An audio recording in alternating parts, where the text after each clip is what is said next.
con Claudia Villegas, periodista, profesora de periodismo, directora de la revista Fortuna, que ya está aquí con nosotros. Claudia, buenas tardes.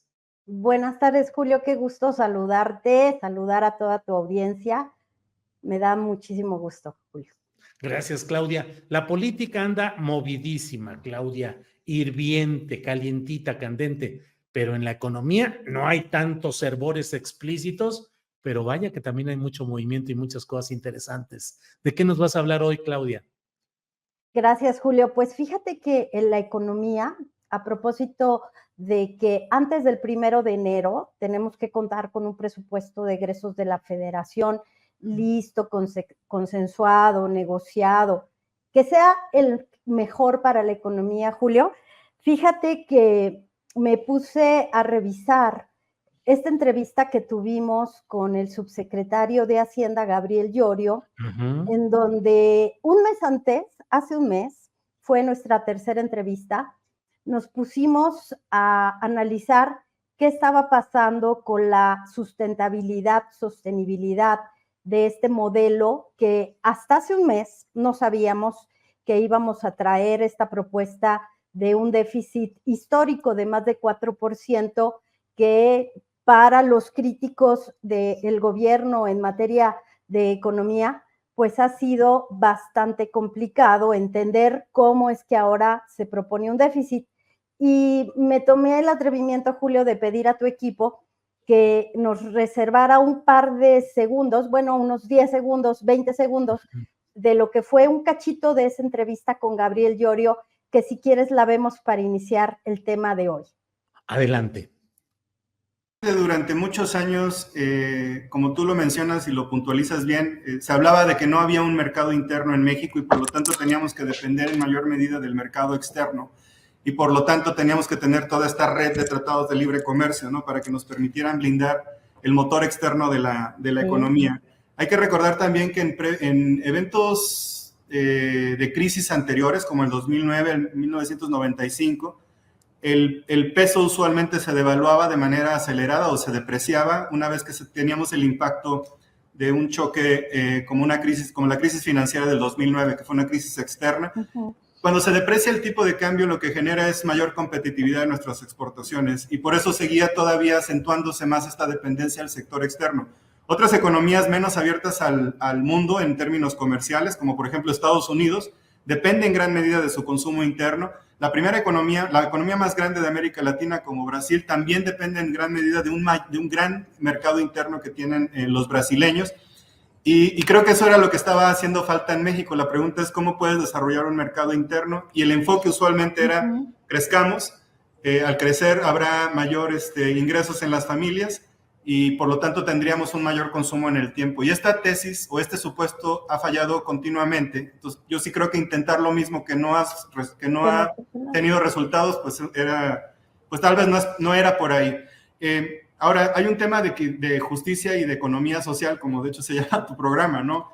A la hora de tener mayor consumo interno, sobre todo distribuido a lo largo de los deciles, a los distintos niveles salariales de las familias, lo que se empieza a generar también es un estado de bienestar, acceso a servicios de salud, acceso a servicios de educación, acceso a servicios básicos, pero también que las familias puedan satisfacer las necesidades de consumo, las necesidades de alimentación, las necesidades de acceso energético, también para poder desarrollar sus carreras profesionales o sus labores económicas.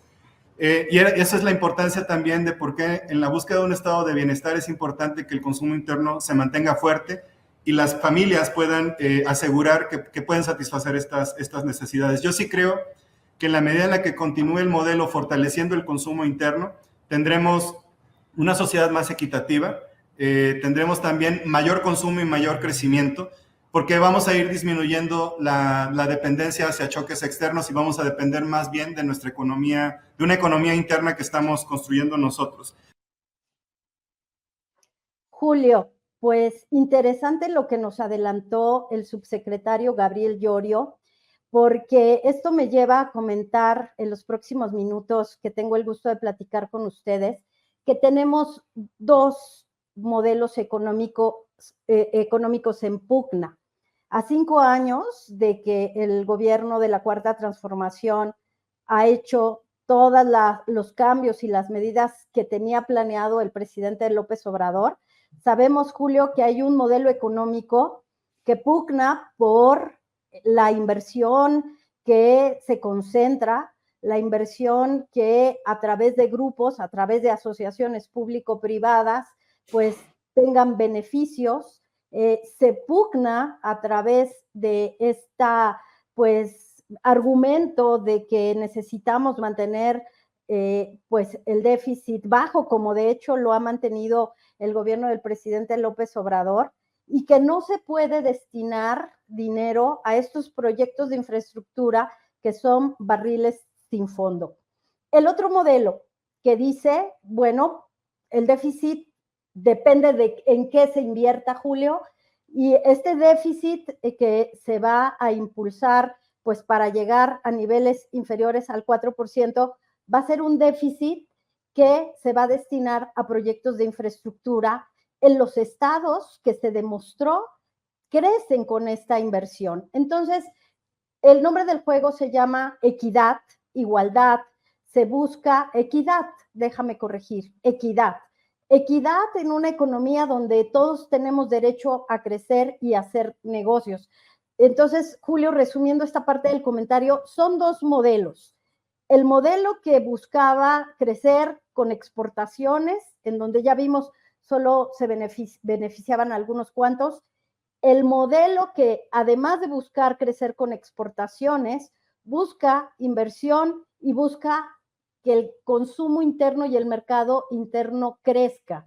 Entonces, Julio, lo que nos explicó en esa entrevista el subsecretario Llorio fue que el ritmo de crecimiento de la deuda era de verdad acelerado hasta el gobierno de Peña Nieto y que si logró bajar la deuda fue por estas transferencias que le hizo el Banco de México, ¿te acuerdas? Lo que hizo Carstens, y que lo que tomó la decisión el gobierno del presidente López Obrador es no permitir que se acelerara el incremento de la deuda, que ya de por sí era alta, mantenerla abajo del 50, pero con ese margen de 2, volver a invertir en obras de infraestructura para el desarrollo de un mercado interno y poder desarrollar estados que ya vimos, hasta ahora están siendo desairados por la inversión extranjera, bueno, con excepción de la planta que se anunció el fin de semana en el sureste, que va a ser una inversión muy importante, Julio.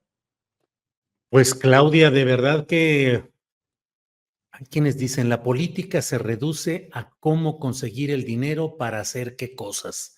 Y entonces, más allá de todo los escarceos políticos y electorales en las alturas, pues está el modelo económico, el modelo de país que se busca hacer. Así es que, pues muy interesante todo ello. Claudia, ¿hay algún otro tema o nos esperamos hasta las 8 de la noche que tienes hoy el programa de Economía Social, siempre con excelentes invitados y excelente conducción, Claudia? Muchas gracias, Julio. Pues mira, nada más recomendarles que hoy se den una vuelta por Revista Fortuna y que busquen los reportajes que nosotros hicimos a principios de la administración del presidente López Obrador, porque sí nos preguntábamos cuál era el modelo económico.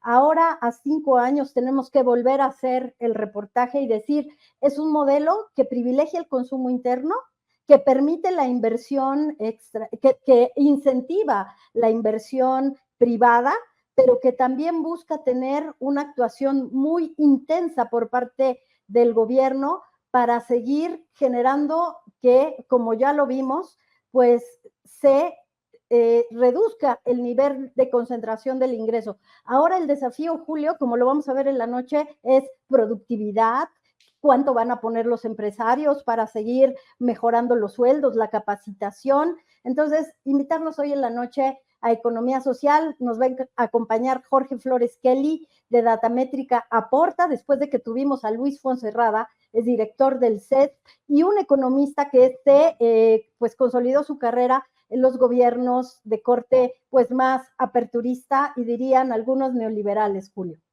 Bueno, Claudia, pues estaremos atentos al programa hoy a las 8 de la noche, Economía Social con Claudia Villegas, su equipo de la revista Fortuna, a través de este canal astillero. Claudia, puestos para en la noche y por esta ocasión, muchas gracias, Claudia.